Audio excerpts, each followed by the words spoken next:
Tonight, detectives have apprehended Hashim Dangane Mohamud, the suspect in the murder of a mother, her daughter and her niece in Nairobi's Eastleigh estate. Now, this as President William Ruto revealed plans for the formation of a special unit within the National Police Service to deal with gender-based violence cases amid a surge in reports of femicide incidents.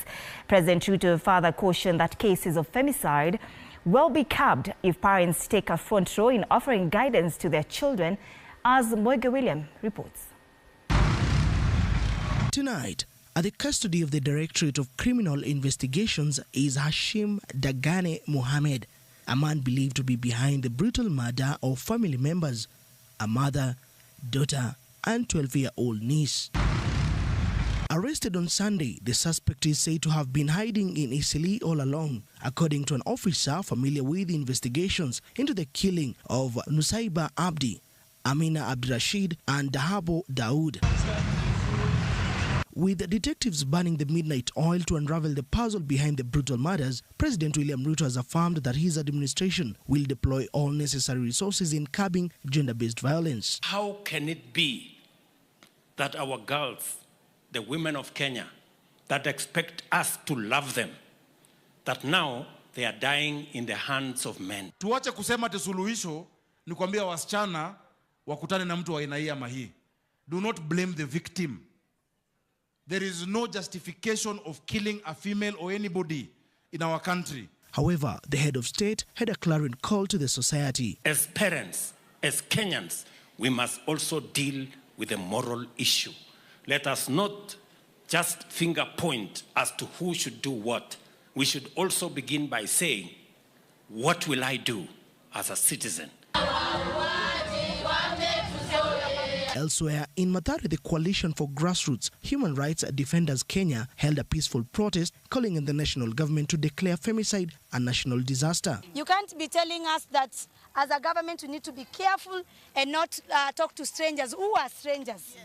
Most of these cases of femicide, it's being perpetrated by intimate partner violence. We raise concern that security apparatus are not taking this matter with the seriousness it deserves. This is evident by the casual manner in which femicide is being addressed and the open contradictions between two arms of security mandated to handle the matters. Recently, in a statement, Deputy Inspector General of Police Eliud Lagat acknowledged a disturbing increase in murder and manslaughter cases over the past 2 years. Figures released by the National Police Service indicate that at least 97 femicide cases were reported in the last 3 months, the police describing the rising of femicide cases in the country as alarming. Moiga William, TV47. Now, police have been granted 21 days to detain a suspect linked to the killing of 3 women in Eastleigh pending conclusion of investigation. Hashim Dangane, who was arrested on Sunday, was presented before Makadara Senior Principal Magistrate Mary Njagi, but was not required to take a plea. Police say that they need time to conclude the complex investigations, including DNA sampling, and that the suspect is considered a flight risk. The suspect will be detained at the Ruaraka Police Station until the December 2nd mention of the case.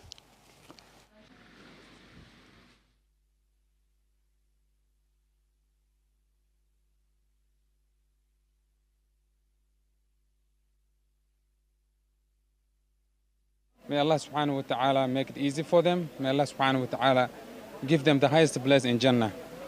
I just don't want to talk a lot about this case as of now since it is ongoing investigation, but we'll wait from the detectives and from the government as well. And I just want to thank to the family member who took part to capture this killer, as well as the detectives who worked tirelessly night and day to capture this killer.